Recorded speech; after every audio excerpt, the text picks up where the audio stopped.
प्यारे बच्चों, आपका दिन मंगलमय हो। अगर आप नए हैं तो चैनल को सब्सक्राइब कर लें। आज हम शुरू करेंगे नैतिक शिक्षा में पाठ नंबर 3, जिसका नाम है संतुलित जीवन।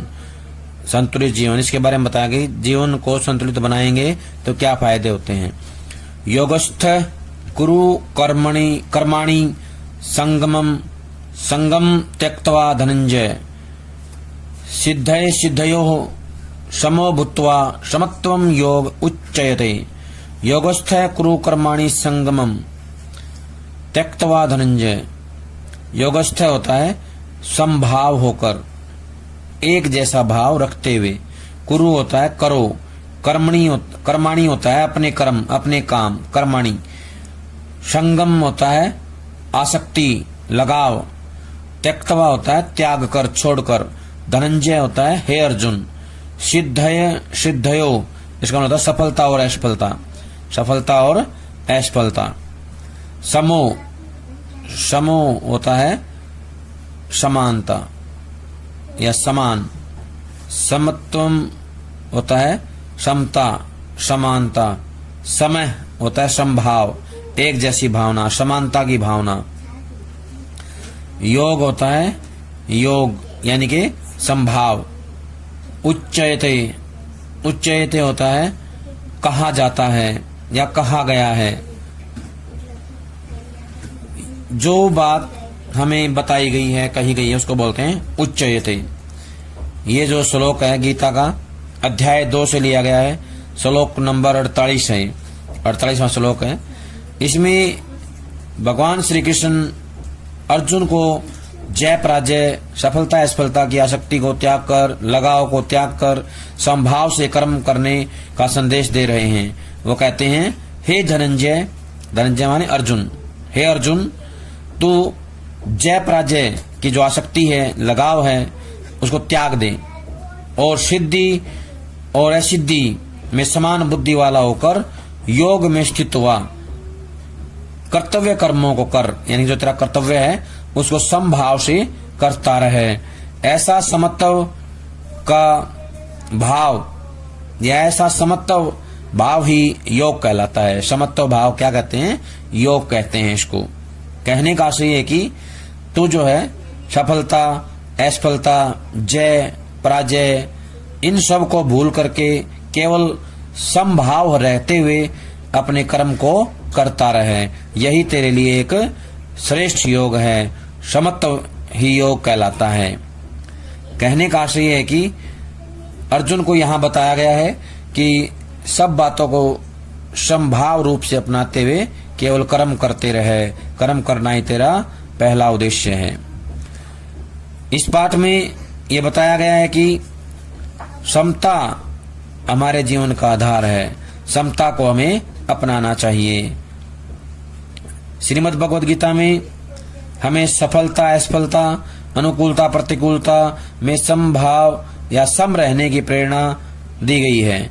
जो व्यक्ति अपेक्षित सफलता न मिलने पर निराश होकर मन को दुर्बल बना लेता है, वह अपने जीवन के प्रति अन्याय करता है। हर असफलता के पीछे सफलता का मंत्र छिपा होता है।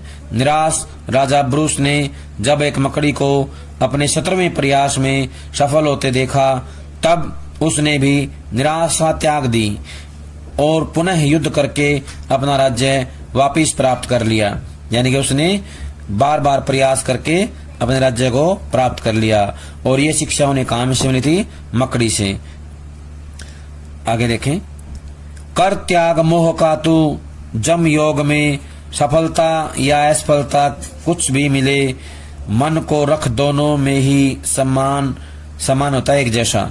हे अर्जुन, इसी समता का योग नाम। कहने का आशय है कि तू जो है मोह का त्याग कर दे, मोह को छोड़ दे, तू जम योग में, और तू अपना मन जो है योग में लगा ले, अपना ध्यान योग में लगा ले।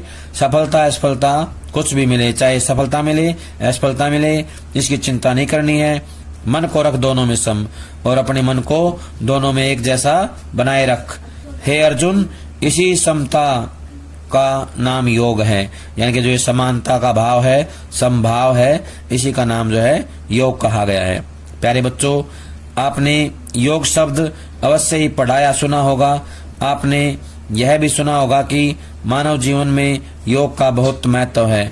आइए अब हम योग के बारे में जानने का प्रयास करें। श्रीमद् भगवद गीता के अनुसार योग कोई ऐसी अवस्था नहीं है जो किसी एकांत साधना से ही प्राप्त होगा, अथवा यह योग केवल साधु सन्यासियों या योगियों को ही सुलभ होगा।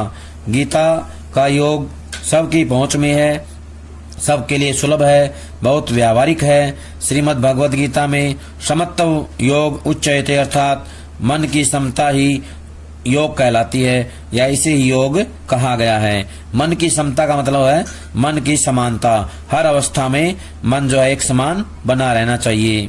प्रिय वत्स, श्रीमद् भगवद गीता में जो उपदेश दिया गया है वह उपदेश केवल अर्जुन के लिए ही नहीं बल्कि प्रत्येक मनुष्य के लिए है। श्रीमद् भगवद गीता में सफलता, असफलता, अनुकूलता, प्रतिकूलता आदि में समभाव रहने यानी समान रहने अर्थात समान भाव से रहने की प्रेरणा दी गई है।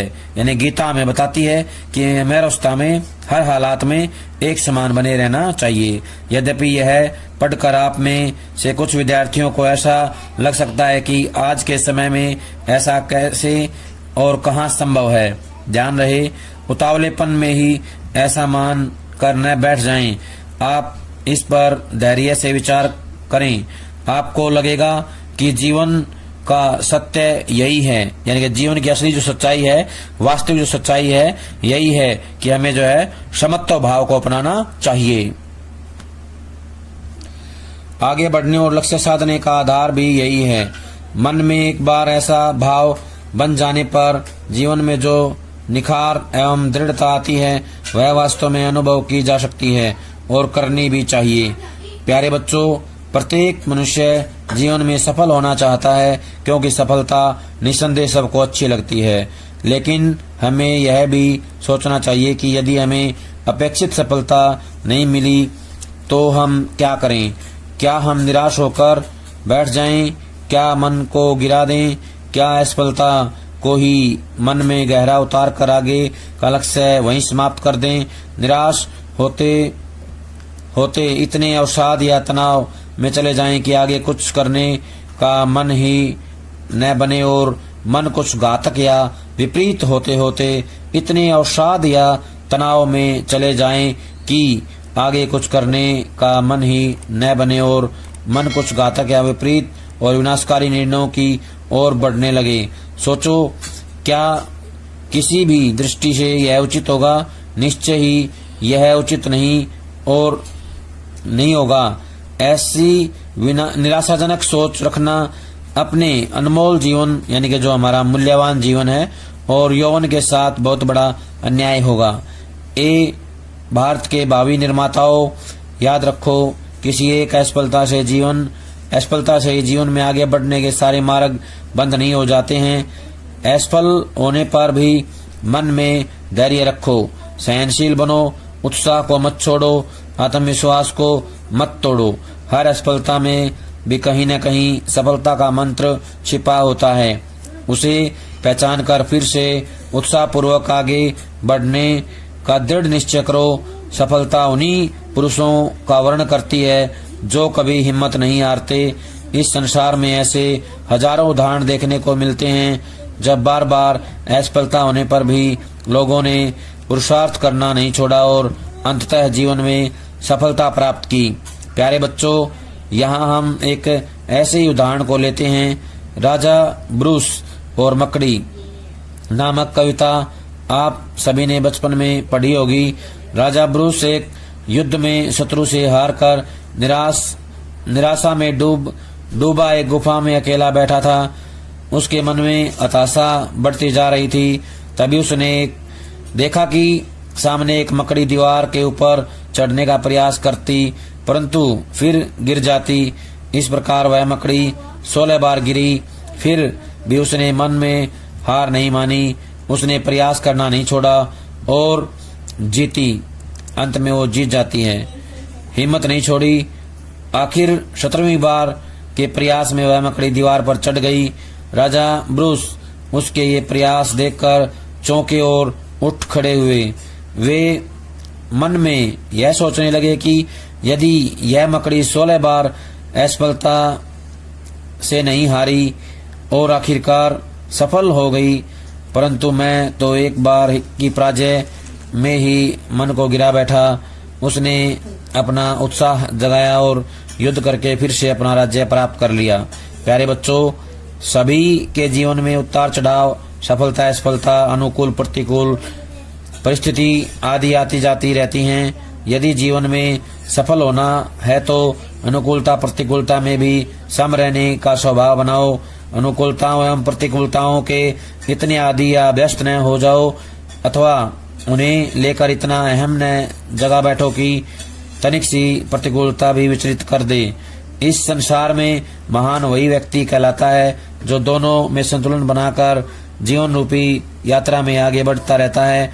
आओ हम भी ऐसे ही बने, गीता पढ़ें और जीवन में आगे बढ़ें।